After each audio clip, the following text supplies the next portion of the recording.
Hi guys, narita karon sa bukid no, basta makauli gani mi diri sa amo ihawan jud mi sa amo ang madir og bisayang manok.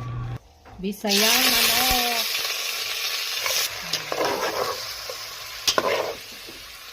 Butangan nagtangad ni padir ang ato ang bisayang manok diha mga langga. So, ngon ana mi diri magluto og bisayang manok dili sa sabuan. Baligisahon usa ni siya gamay nga ahos o sibuyas bombay niya tangad. Yan na nato butangan og sabaw mga langga para yummy yummy. So nagbukal-bukal na to ang manok mga langga. Sabaw sa tong manok ato na ilunod tong dabong.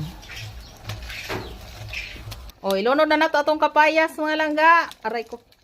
O ilunod na ginato atong kamunggay mga langga kay makakaon na gitaan ni karon. Kita ng manok.